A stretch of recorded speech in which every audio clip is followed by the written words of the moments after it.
Primero hay que saber sufrir, después amar, después partir y al final andar sin pensamiento. Muchas gracias. Este tango le tenemos, creo que aquellos que lo conocemos le tenemos muchísimo cariño y es espectacular. Y bueno, muchísimas gracias por esta musiquita. Vamos a arrancar una cabecera más. Vamos a arrancar ahora, vamos a ir un poquito más a ahondar en la vida adolescente porque es una una historia de terror. Hemos comentado que es la época más difícil de todas. Con lo cual vamos a arrancar con ello. Vamos con el Nazareno Baby. Otra cabecera. Lo que usted me está pidiendo son drogas. Se puede decir más alto, pero no más claro. Naturalmente. Amiga, eres un pecador de la hostia. Yo me libré del fin del mundo corriendo. ¡Este se ha cagado! ¡Cállate, cara de ladilla! Como no tengo nada que perder. Ahí lo tenés al pelotudo. Están los niños. Mejor así se enteran. Nazareno Baby.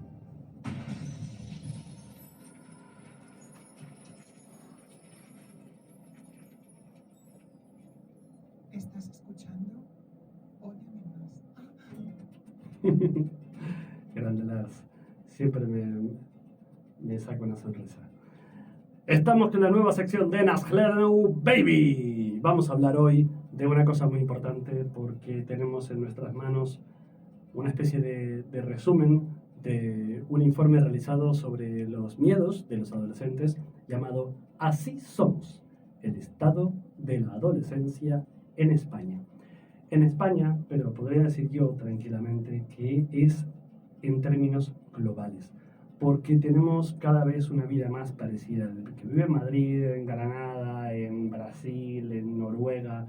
Tenemos una vida muy similar y además, y sobre todo, es una etapa, la adolescente, una etapa de efervescencia. Es una etapa de confusión, es una etapa para confundirse. De hecho, la adolescencia significa eso, confundirse. Y equivocarse, lo siento, significa equivocarse, es fallar, es hacer cosas y que te salgan mal. Y bueno, la verdad que ¿a qué pensamos nosotros que le tienen más miedo los adolescentes?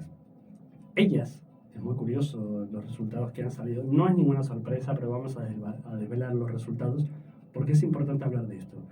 Ellas, las adolescentes, a lo que más miedo tienen es que su imagen se use en contenido pornográfico, y a ellos, los adolescentes, a ser acusados de acoso sexual.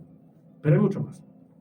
El informe se realizó por la ONG Plan Internacional en colaboración con 40dB, que es una plataforma que hace estudios sociales y de mercado. Esto viene de decibelios.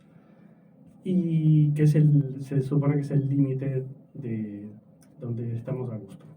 Bien, esta es una de las mayores encuestas realizadas hasta ahora a chicas y chicos de entre 12 y 21 años de edad.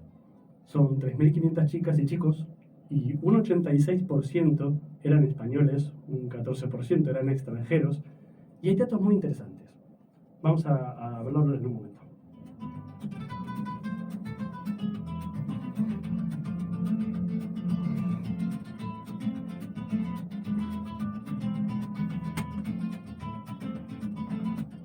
Bien, los resultados lamentablemente no podemos decir que nos sorprendan porque, bueno, ya sospechábamos de todo esto, pero son oficiales. Es un hecho de que esto está pasando.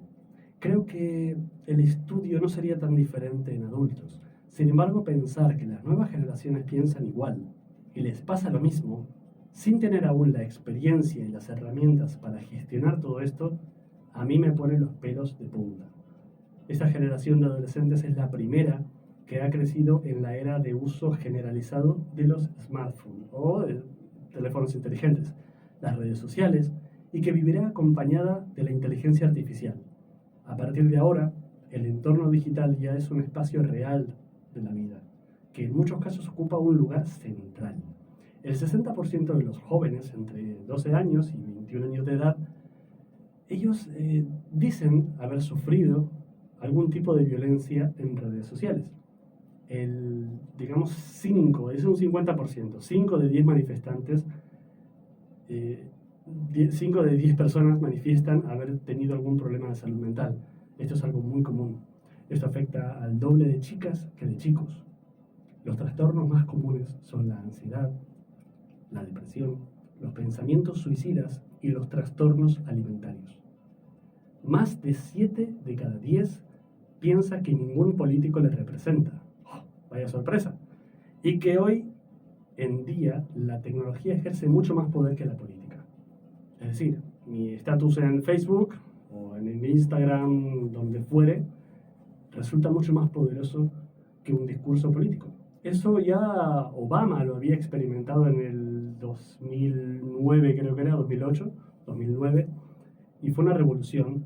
Pues a partir de ahí ya quedó demostrado que un estatus en una red social, en Twitter, etcétera, de aquella estaba creo, resulta más interesante, más poderoso que un discurso político. Y tengamos en cuenta que casi la mitad de los varones no están convencidos de las siguientes afirmaciones. Y esto es peligroso. La primera afirmación: no es aceptable que un chico pegue o amenace a su novia. No es aceptable. Bueno, la mitad de los chicos no están muy convencidos de esta frase. Segunda afirmación: no es aceptable presionar a una chica para mantener relaciones sexuales. Tampoco están muy convencidos de esta frase. Va, de acuerdo. Tercera afirmación: no es aceptable crear imágenes sexuales falsas de una chica en base a la inteligencia artificial. Bueno, la mitad de los varones no están convencidos de que esto esté mal. O sea, no están convencidos de que esta frase sea realmente así. Y esto es un peligro. Es decir, hay un 50% de varones que podría aceptar presionar a una chica para mantener relaciones, podría aceptar que un chico le pegue o amenace a una novia, podría aceptar crear imágenes sexuales falsas de una chica por medio de la inteligencia artificial. Es decir, que la mitad de los hombres podría hacerlo y no tendría ningún tipo de culpa porque no consideraría que eso estuviera mal. Y eso pone los pelos de punta. Solo la mitad está convencida, por parte de las mujeres, o sea, solo está convencida de que no es así, o sea, a ver, lo voy a leer porque me pierdo. Solo la mitad está convencida de que no es aceptable vigilar a su pareja. O sea, el 50% de los hombres, lo voy a traducir, el 50% de los hombres cree que vigilar a su pareja, mirar el móvil, controlarle, a ver dónde va, dónde viene, con quién está, la mitad cree que está bien, que por lo menos es aceptable. Con lo cual, desde aquí, desde este humilde espacio, negamos rotundamente que eso se pueda aceptar. En fin, sin embargo, hay un enorme temor a ser espiado o controlado por alguien cercano, que no se puede borrar en internet así porque sí. Cosas sobre ti no se pueden borrar. Sabemos que todo aquello que subimos a las redes, eso queda ya por siempre. Y bueno, tenemos todos, creo, sobre todo los adolescentes, que estamos hablando precisamente de esto, sobre todo las mujeres, que son más sensibles a este tipo de material, las pueden chantajear por prácticamente cualquier cosa, por su físico normalmente, por su dignidad, etcétera, por algún material que se sube, pero que incluso alterado por redes sociales. Ya hubo un caso, el otro día leí el periódico, que había una chica que apareció en una publicación en redes por medio de inteligencia artificial. Era ella, evidentemente, estaba desnuda y bueno, fue indigno para ella y fue una falta de respeto, evidentemente, una humillación. Y eso lo hizo un chico, un compañero de clase, y fue la primera vez que se aplicó una multa y fue a los padres del niño.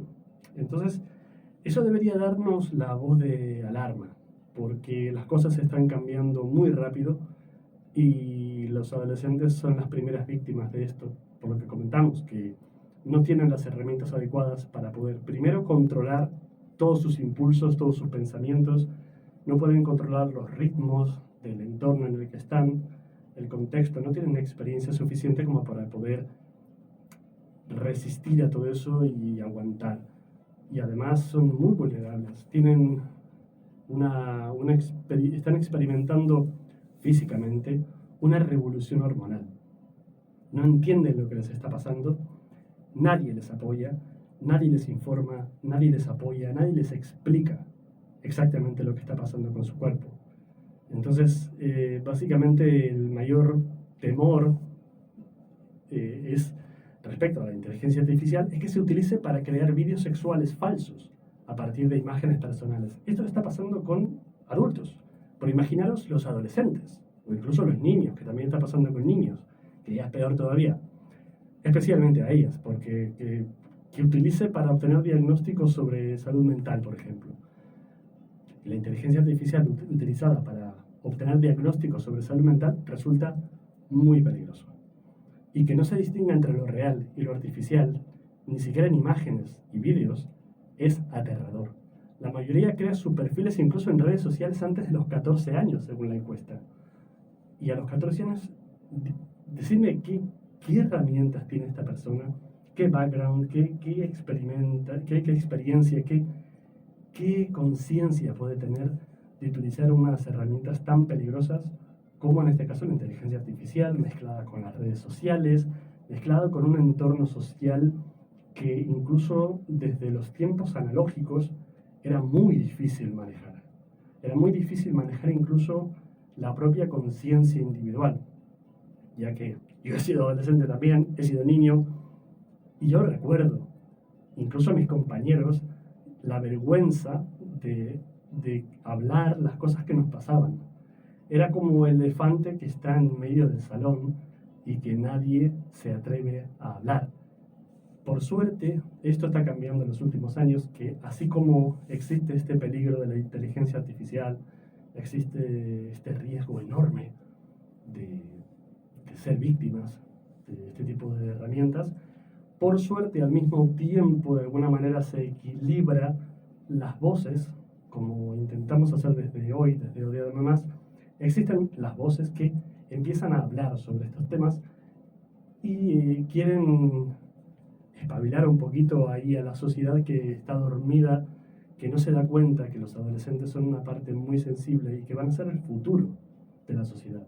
Con lo cual, no hay que empezar en la adolescencia, sino que hay que empezar desde niños, desde bebés, porque incluso los primeros 5 años de edad son los más importantes de la vida, de su vida, porque es que va a marcar la condición del resto de su vida. Los niños están generando las herramientas base para construir todo ese castillo del que hablábamos antes. Y la primera piedra, y con esto cerramos el círculo, la primera piedra tiene que ser la educación. La educación entendida como un apoyo y no como una limitación. Tiene que ser como una herramienta para no dejar de imaginar, no dejar de crear y al mismo tiempo no sentirse solo, no sentirse avergonzado de lo que sienta, de lo que piense, de las cosas, de las reacciones que tenga, las cosas que le suceden. Porque hay que naturalizar un poquito más todo este tipo de cosas, humillar menos a los niños solamente por ser niños. Y en el trabajo, en cualquier actividad social, en clases de pintura, de baile, cualquier tipo de actividad social, sucede lo mismo. El mismo tipo de bullying y menosprecio existe en cualquier entorno social. Y para eso lo primero que tiene que haber es respeto y acompañar a la gente, no limitarla, no echarle la bronca, sino intentar entender. Sobre todo estamos hablando de criaturas que no tienen experiencia y necesitan que alguien les explique. Entonces, si los limitamos, van a dejar de funcionar y después volver a encender esa velita que estaba encendida es muy difícil, muy, muy difícil. Porque ellos, como decía Osho, comentaba al principio, es la parte más cercana a la fuente. Y la fuente es de donde venimos, es la sabiduría, es el todo, es, digamos, lo más cercano a Dios, podríamos decir. Y estamos coartándolos desde un principio. Con lo cual, hoy ha sido un día muy especial y yo estoy muy contento de poder hablar de esto. En otro momento sí tenemos la suerte de que nos acompañe alguien, algún invitado, y podamos incluso debatir, podemos, no solamente que sea un monólogo, sino que podamos intercambiar opiniones, porque a mí me resulta muy interesante y es muy enriquecedor. Me gustaría que otras personas puedan opinar sobre un montón de cuestiones que son muy interesantes. Y bueno, hasta aquí hemos llegado en el programa de hoy, el 7 de noviembre, y un programa más, y estamos muy contentos de poder compartir espacio con vosotros. La segunda hora la vamos a tener con música. Ya hemos dicho que no va a haber rock, pero va a haber un poco de todo. Y música hispanoamericana. Y nos veremos en la próxima emisión de Odio Más. Sabéis que podéis contactarnos desde el correo electrónico odiamemasradio@gmail.com. Estamos en una página de YouTube también. Tenemos, para aquellos que os gustan las imágenes, hola, hola, hola a todos. Para aquellos fan de la imagen, yo no, pero hay mucha gente que sí. Y resulta pues curioso la actividad radial para aquellos que están ajenos a este mundo, que lo puedan ver, que lo puedan conocer. Y bueno, abrimos los brazos en ese sentido y estamos orgullosos de poder tener este espacio, un pequeño espacio de resistencia, pero es que además y sobre todo se trata de un espacio que intenta abrazar la cultura hispanoamericana y la checa en este caso, la de Centro Europa. Y a todos aquellos que quieran contactar con nosotros, escribirnos, contarnos lo que queráis, nos pueden escuchar desde www.worldradio.eu cada viernes de 6 de la tarde hasta las 7 estaré yo, y de 7 a 8 escucharéis música, y la repetición será los martes a las 8 de la noche, horario de Praga.